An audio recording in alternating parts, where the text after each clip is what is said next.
Good morning student. आज जो हम स्टडी करेंगे जिस यूनिट का, उसका नाम है ऑप्टिक्स। ऑप्टिक्स की स्टडी करेंगे। फर्स्ट लेक्चर जो हमारा होगा बेसिकली इंट्रोडक्टरी पार्ट है, ठीक है। बेसिक कॉन्सेप्ट को हम लोग टच करने की कोशिश करेंगे। तो जैसा कि मैंने आपसे बोला कि हम यहाँ पे डिस्कस कर रहे हैं ऑप्टिक्स का। बेसिकली ऑप्टिक्स को हम लोग दो पार्ट में देखते हैं। फर्स्ट पार्ट जो अपना होता है ये है रे, और सेकंड है वेव। ऑप्टिक्स की यूनिट में ही दोनों चीजें आती हैं, रे भी आती है और वेव भी आती है, ठीक है। लेकिन हम रे को देखेंगे। रे का आज हम लोग इंट्रोडक्टरी या बेसिक पार्ट की स्टडी करेंगे। नेक्स्ट लेक्चर में हम लोग कुछ न्यूमेरिकल भी टच करेंगे। कितने टाइप्स के न्यूमेरिकल्स आते हैं आपके कॉम्पिटिटिव पार्ट में, उसको हम लोग यहाँ पे देखेंगे, ठीक है। तो हम यहाँ डिस्कस करने जा रहे हैं रे ऑप्टिक्स के लिए। अब रे ऑप्टिक्स में जो सबसे पहली हमारी जो कहते हैं ना सीढ़ी है एक तरह से, या जिसको कि हम लोग स्टार्ट करते हैं, तो सबसे पहले उसमें बात आती है लाइट। लाइट के बिना तो रे ऑप्टिक्स के बारे में आप सोच भी नहीं सकते। स्टार्ट तो यहीं से होती है चीजें। लाइट क्या होते हैं? लाइट को हम लोग फॉर्म ऑफ एनर्जी भी बोलते हैं। लाइट का नेचर होता है, वेव नेचर भी होता है, पार्टिकल नेचर भी होता है, डिस्कस करेंगे अभी हम। तो उससे पहले हमारे मन में आता है कि भाई ये लाइट विजिबल होती है या इनविजिबल, ठीक है। तो कॉन्सेप्ट दिमाग में हमारे क्या आता है? बिल्कुल सिंपल। ये रूम है, इसमें लाइट को बंद कर दिया हमने पूरी तरह से। अब जब लाइट बंद कर दिया तो कुछ दिखेगा नहीं, तो सीधा कॉन्सेप्ट क्या होता है कि भाई लाइट तो विजिबल होती है, ठीक है। बट ये सही नहीं है। लाइट जो होती है इनविजिबल होती है, विजिबिलिटी में हेल्प करती है। भाई कोई चीज विजिबल है, इनविजिबल है, इसका सीधा कॉन्सेप्ट क्या है? जैसे मान लीजिए हमने मार्कर यहां पे रखा, तो इसके मार्कर के पीछे की चीज हमें दिखाई दे रही है, हम देख पा रहे हैं? नहीं ना। मतलब है क्या है? विजिबल है। और अगर हॉलो मैन मूवी आपने देखा होगा हॉलीवुड का, उसमें क्या हो रहा है? जो भी आदमी है उसके पीछे की चीज हम देख ले रहे हैं, तो क्या हो? इनविजिबल।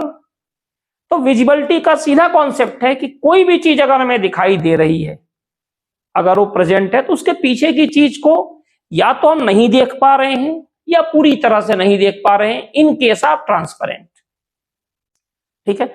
आइडियल ट्रांसपेरेंट तो पॉसिबल है नहीं। तो इस बेस पर हम कह सकते हैं कि लाइट हमारी क्या होती है? इनविजिबल होती है। इस रूम में लाइट है, फिर भी अगर मान लीजिए आप सब लोग बैठे हो तो हम आपको देख पा रहे हैं। अगर लाइट इनविजिबल होती तो फिर आप हमें दिखाई नहीं देते, क्योंकि आपके और हमारे बीच में क्या आ गई? लाइट, और विजिबल है।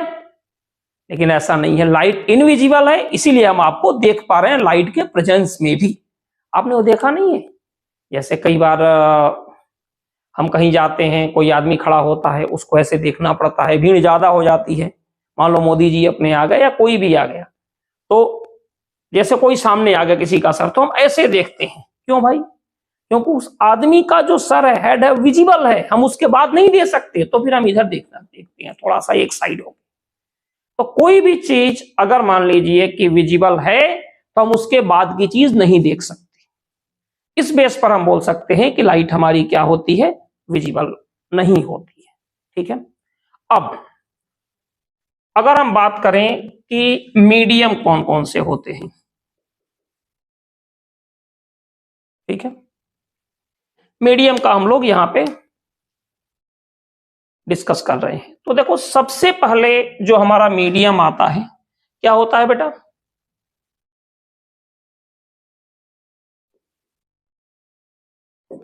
ट्रांसपेरेंट। नाम सुना होगा। ट्रांसपेरेंट क्या होता है? ट्रांसपेरेंट मीडियम वो होता है जिसमें लाइट इजीली प्रोपगेट कर जाती है और पास हो जाती है, ठीक है, बहुत ही स्लाइटली पार्ट। मीन्स आप ये मान के चलिए कि 100% लाइट जा रही है तो 0.1% या 0.2%, कुछ केस में 1%, मीन्स लेस देन 5% जो लाइट है वो क्या हो जाती है, रिफ्लेक्ट होती है, वापस आती है, मैक्सिमम लाइट इजीली पास हो जाती है। इसको बोलते हैं हम लोग ट्रांसपेरेंट मीडियम। अगर आइडियल ट्रांसपेरेंट है तो पूरा का पूरा लाइट पास हो जाएगी, ठीक है। सेकंड क्या होता है इसके बाद,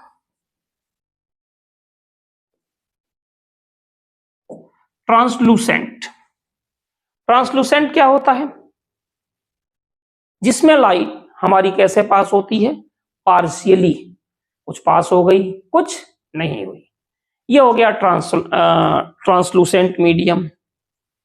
और लास्ट होता है ओपेक मीडियम, जिससे कि लाइट पास नहीं हो पाती है। ये कंडीशन हमारे पास होती है। ट्रांसपेरेंट, लाइट इजली पास होती है। ट्रांसलूसेंट, जिसमें कि लाइट कैसे पास होती है, पार्शियली। और ओपेक, जिसमें कि लाइट पास होती ही नहीं है। तो ये 3 टाइप्स के हमारे मीडियम हो गए। अब बात आती है कि आपने सुना होगा रे, और सेकंड आती है बीम।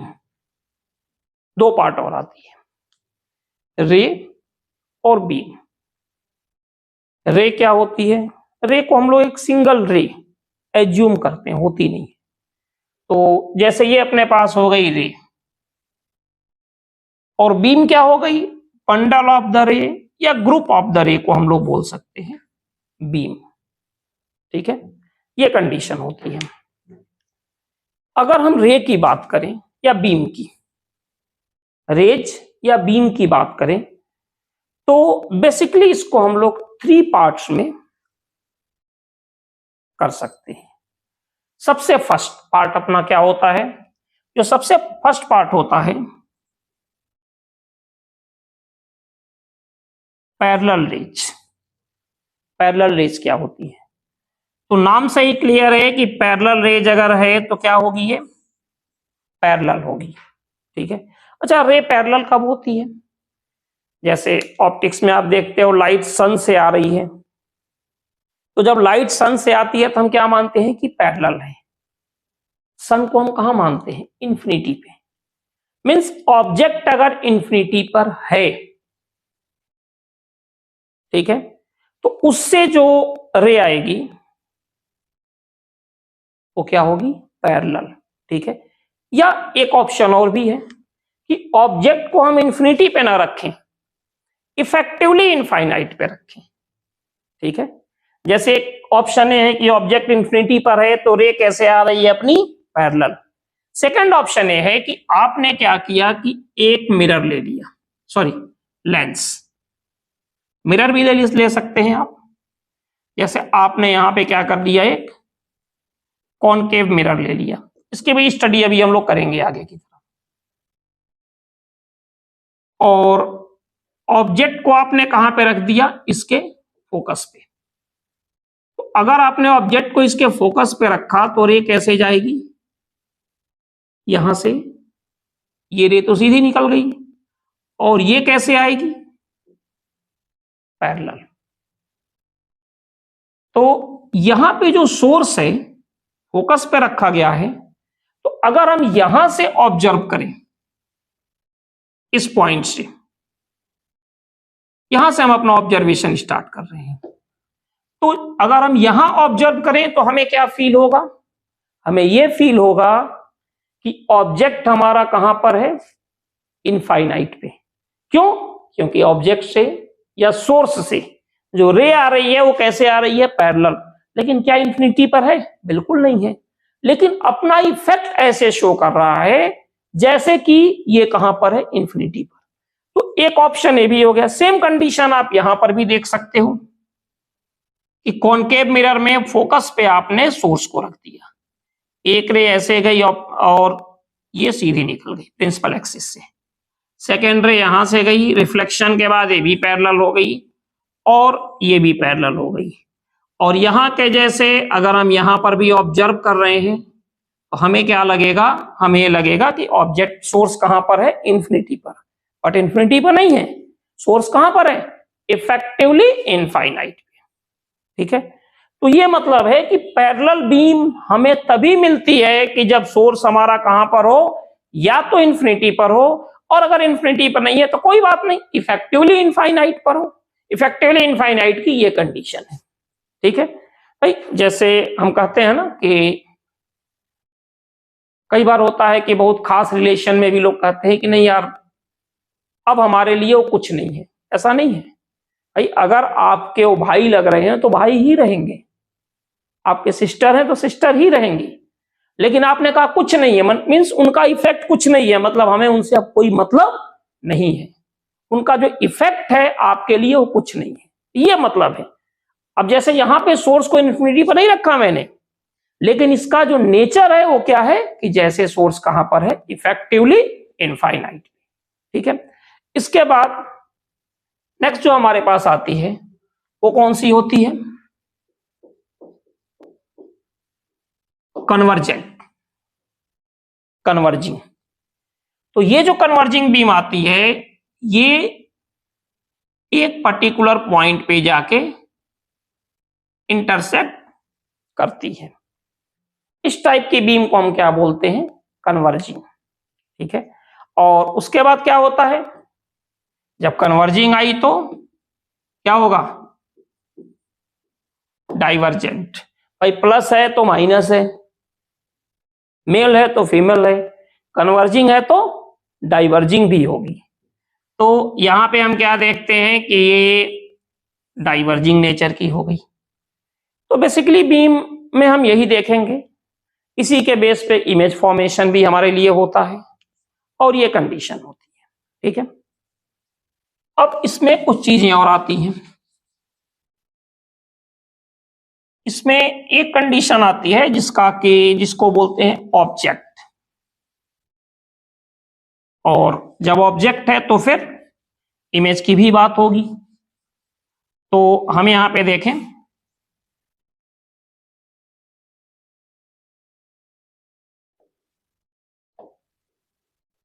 ऑब्जेक्ट, ऑब्जेक्ट क्या होता है,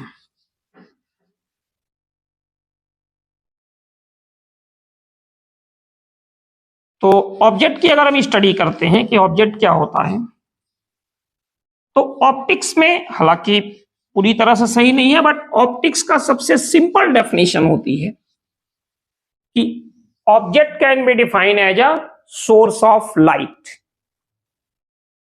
क्योंकि रे डायग्राम आपने भी ड्रॉ किया होगा, तो हम क्या एज्यूम करते हैं कि लाइट रे कहां से चलती है, हमेशा ऑब्जेक्ट से। जनरली हम लोग ये देखते हैं, या तो ऑब्जेक्ट से चलती है या ऐसा अपीयर होता है कि ऑब्जेक्ट से चल रही है। ठीक है, अब आप समझिए इस चीज को। ऑब्जेक्ट भी दो टाइप्स के होते हैं, एक हो गया रियल और एक हो गया वर्चुअल ऑब्जेक्ट। रियल और वर्चुअल। अब रियल ऑब्जेक्ट का तो सिंपल है, जो चीजें एग्जिस्ट करती हैं वो क्या हो गई, रियल ऑब्जेक्ट। जैसे फॉर एग्जांपल ये प्लेन मिरर है, ठीक है, और यहां पर हमने एक ऑब्जेक्ट को रख दिया ए और बी, तो इसकी इमेज फॉर्मेशन यहां पे होगी।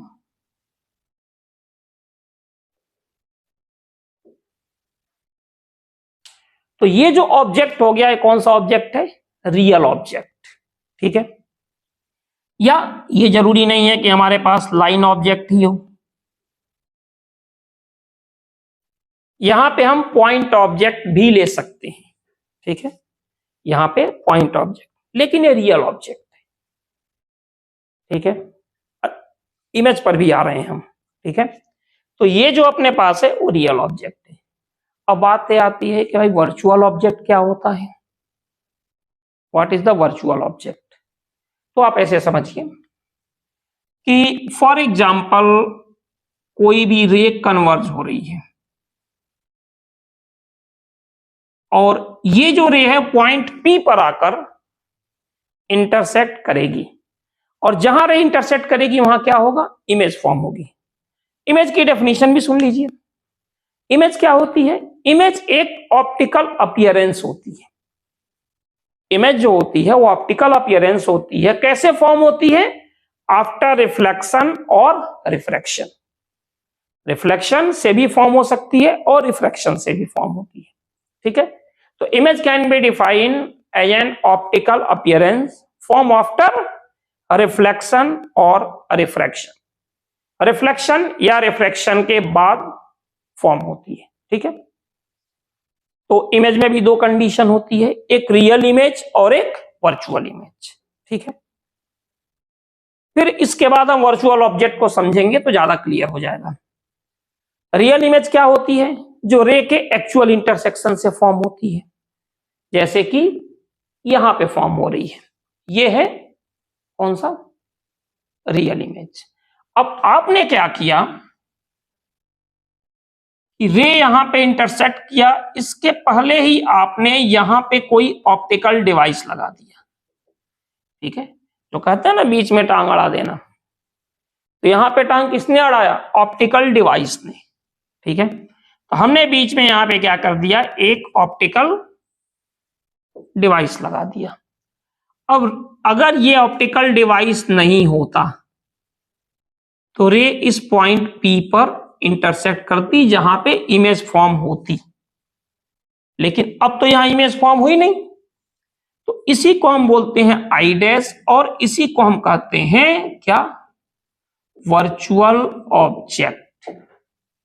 तो क्लियर है, रे किसी भी पॉइंट पे जाके इंटरसेक्ट करती जहां की इमेज फॉर्मेशन की पॉसिबिलिटी है।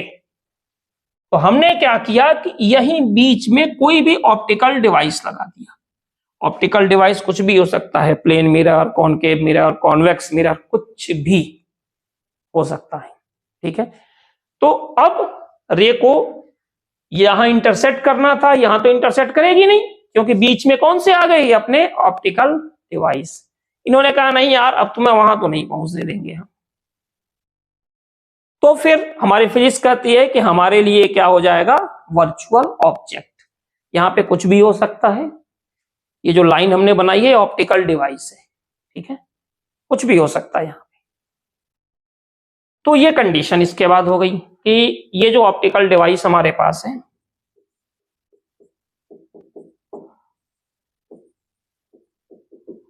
ये ऑप्टिकल डिवाइस है।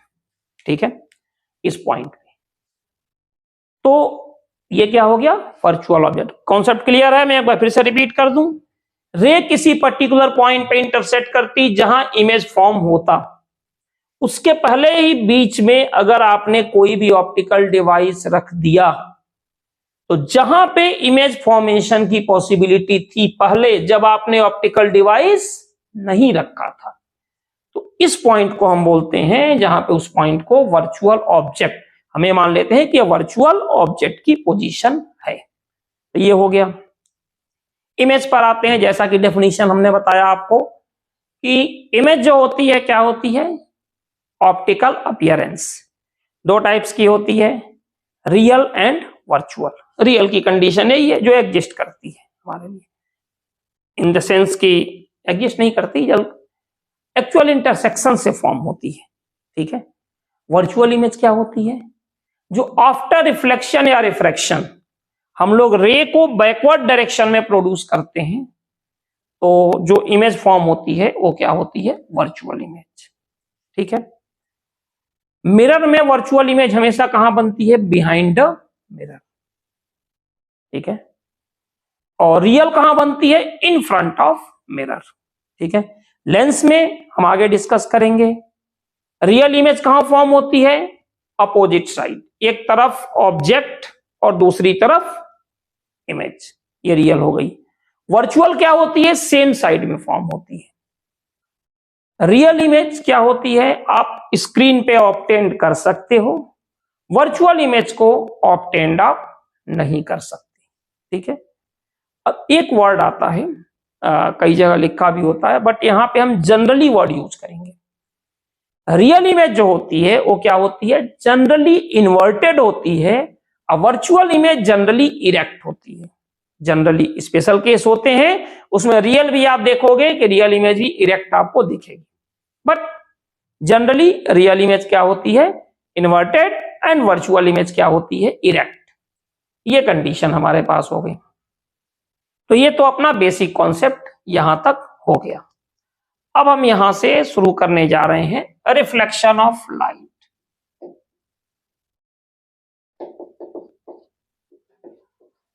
Reflection of light.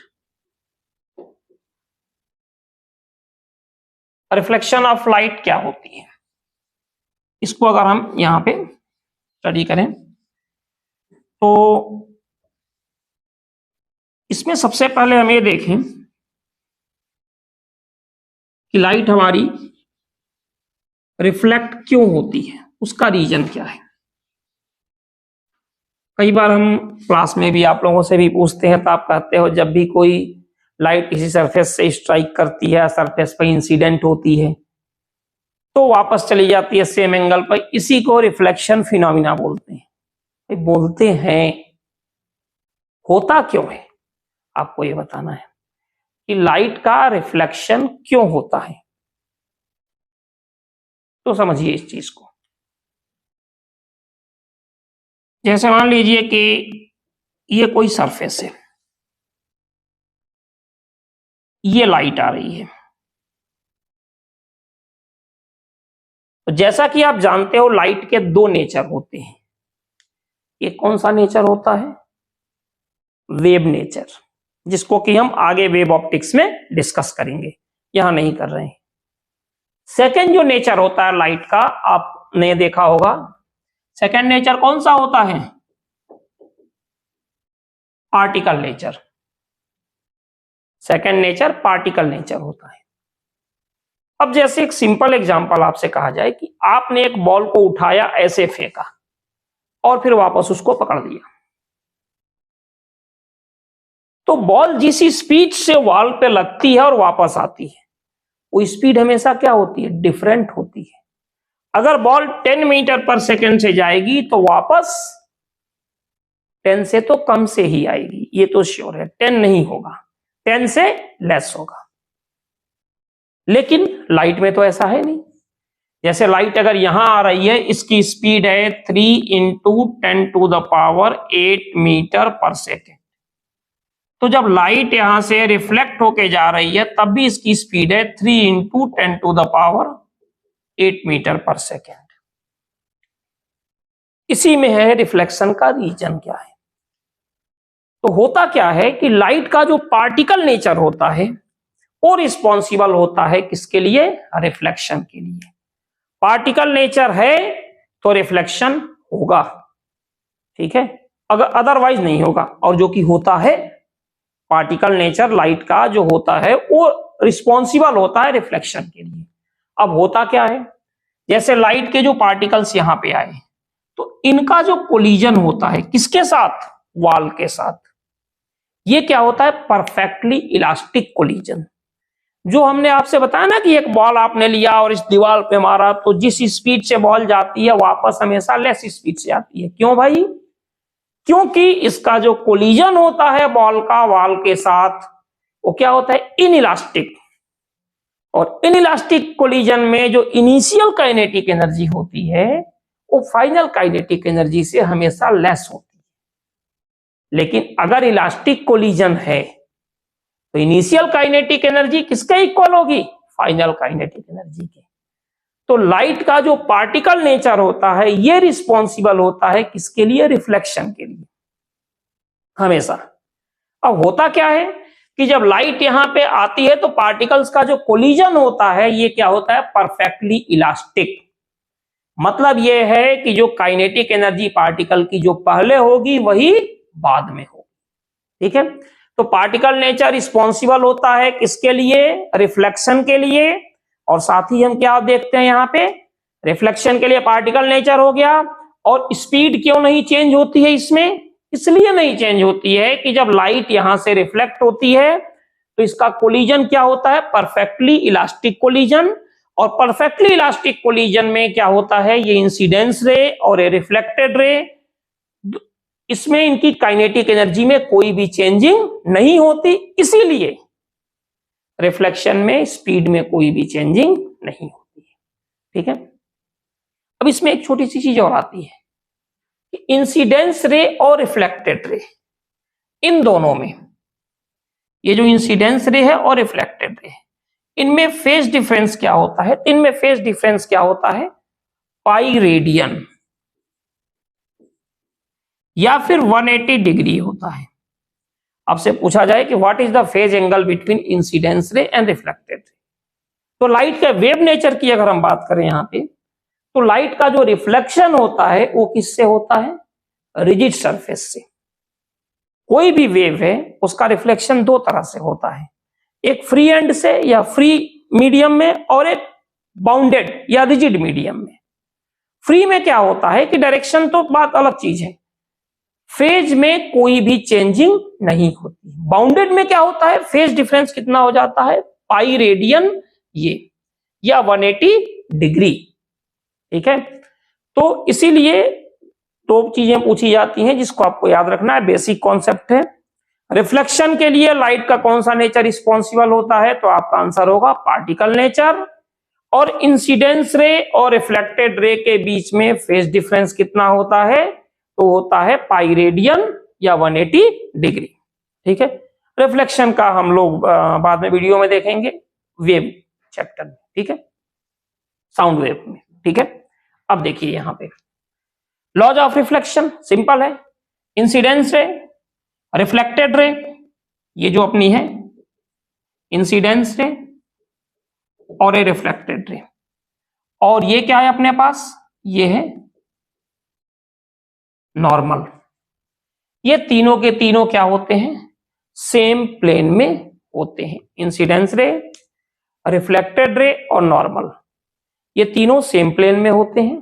ठीक है, और इसके अलावा क्या होता है? Angle of incidence always equal to angle of reflection, means i equal to हम क्या लेते हैं? आर। तो ये होता है लॉज ऑफ रिफ्लेक्शन। ठीक है, तो ये अपने पास इतना हो गया जो बेसिक कॉन्सेप्ट आपके पास है। ठीक है, अब इसके बाद बात आती है मिरर की।